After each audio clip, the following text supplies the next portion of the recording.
Salut les passionnés. Aujourd'hui je vais vous parler de l'aménagement d'un terrarium particulier puisqu'il s'agit du terrarium tropical humide. Auparavant, vous avez vu que j'avais installé ma tortue léopard dans un milieu plutôt semi-désertique où la température atteignait certes de 30 à 32 degrés, mais l'hygrométrie ne dépassait pas 70%. C'est pour cela que j'ai dû y remédier et ajouter une zone d'humidité. Puisque pour la tortue léopard, il va falloir une zone d'humidité comprise entre 80 à 90%, donc qui va être le taux d'hygrométrie. Donc provisoirement, je l'avais installé dans un substrat qui était des copeaux de hêtre. Donc un substrat vraiment fiable et adéquat pour n'importe quelle espèce de tortue, bien que pour des tortues tropicales, mais également pour des tortues méditerranéennes, étant donné qu'il est sec et ne possède aucune bactérie. Il est vraiment très propre pour le bon développement des tortues. Étant donné que les tortues méditerranéennes ou des tortues provenant de régions désertiques n'ont pas besoin d'un fort taux d'hygrométrie, ce n'est pas du tout le cas pour les tortues tropicales, dont elles ont besoin et de la chaleur et de l'humidité. Donc certes, avec mon ampoule chauffante, avec mon système de chauffage, je réussis à atteindre une température de 30 à 32 degrés, ce qui est assez simple dans n'importe quel élevage. En revanche, ce qui est de l'hygrométrie, ça va être beaucoup plus compliqué. Si vous ne possédez pas d'humidificateur, eh bien vous allez devoir le faire manuellement. Comme moi, ça va être le cas à l'aide de ce petit vaporisateur. C'est-à-dire que je dois de temps en temps vaporiser le terrarium pour que l'hygrométrie atteigne 80%. Surtout que c'est primordial étant donné que j'ai un juvénile, ma petite tortue, ça fait pas si longtemps qu'elle est née, c'est-à-dire que pour les juvéniles, il faut une hygrométrie beaucoup plus élevée que s'il s'agissait des adultes. Donc bien évidemment, je ne peux pas vaporiser sur les copeaux de bois étant donné qu'ils sont prévus pour un environnement sec, semi-désertique ou désertique.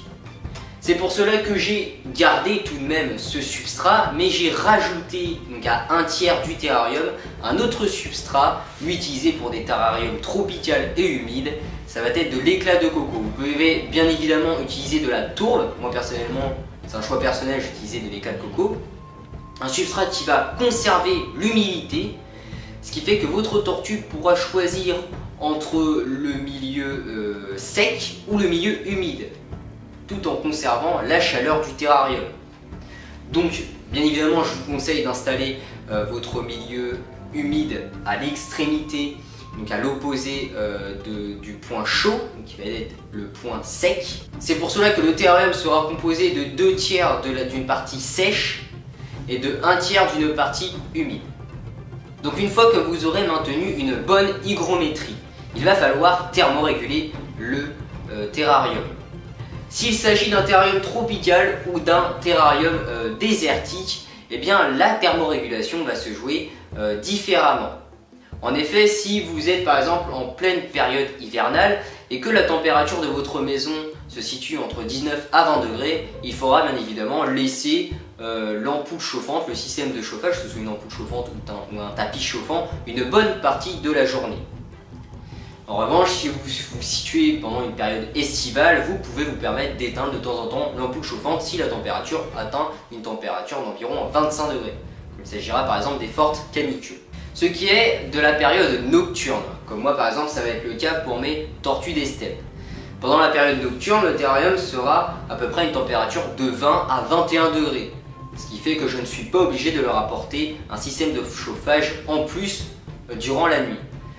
Chose qui ne va pas être le cas pour les terrariums tropicales, puisqu'effectivement, dans les milieux tropicaux, la nuit va faire beaucoup plus chaud. On parle de minimum 22 degrés. Alors, vous allez me dire comment faire pour pouvoir chauffer un terrarium la nuit sans dégager de lumière. Vous pouvez bien évidemment utiliser le tapis chauffant, mais si, comme moi, vous préférez utiliser des ampoules chauffantes, eh bien, pas de souci, il va y avoir une solution. Ça va être l'ampoule nocturne que j'ai juste ici. Une ampoule qui est de couleur vraiment bleu marine, voire violet très foncé, que vous allez pouvoir du coup installer sur un des 2 socles de votre terrarium, si vous n'avez pas de néon, si vous avez un socle d'ampoule UVB. Moi personnellement, j'enlève le soir mon ampoule UVB, étant donné qu'elle n'est pas vraiment chaude.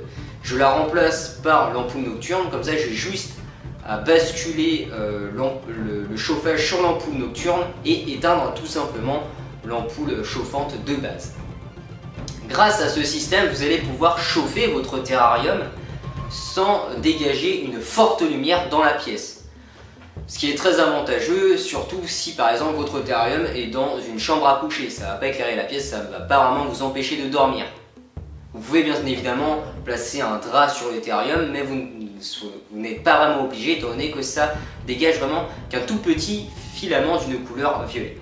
Comme je viens de vous le dire à l'instant, il va falloir vraiment bien thermoréguler votre terrarium, mais également avoir une bonne hygrométrie. Donc pour l'hygrométrie, pas de souci, vous allez devoir avoir un appareil qui détecte l'hygrométrie, c'est-à-dire un hygromètre. Vous en avez sous différentes formes, que ce soit des analogiques ou à aiguille ou ce que vous voulez. Personnellement, pour mon terrarium tropical, j'utilise un analogique. Mais j'utilise également un thermomètre infrarouge quand il va s'agir de la température, puisque pour la température, vous pouvez utiliser des thermomètres. Donc, que ce soit des thermomètres analogiques ou des thermomètres à aiguille.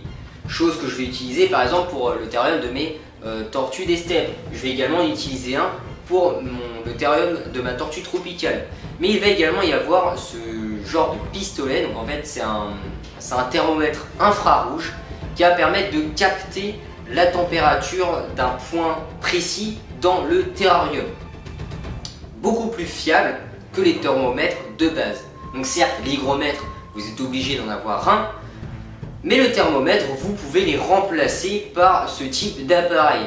C'est-à-dire que vous n'êtes pas obligé d'installer un thermomètre sur chacun de vos terrariums. Si vous avez par exemple un grand élevage, vous ferez des économies si vous avez par exemple seulement ce type d'appareil.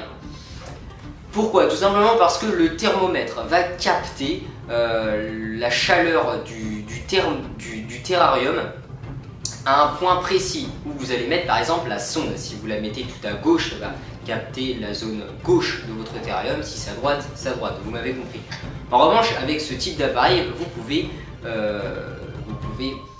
contrôler n'importe quel endroit de votre terrarium très simplement, c'est-à-dire vous pouvez directement contrôler le côté gauche, le côté droit, donc le côté au point chaud, le côté au point froid, vraiment du côté que vous voulez. C'est pour cela que je vous conseille d'avoir cet appareil là, surtout si vous avez vraiment beaucoup de terrarium. Que vous utilisiez le même matériel que le mien ou un autre totalement différent, vous faites vraiment ce que vous voulez du moment que votre terrarium se thermorégule parfaitement bien pour le bon développement de vos tortues, qu'elles soient tropicales ou désertiques.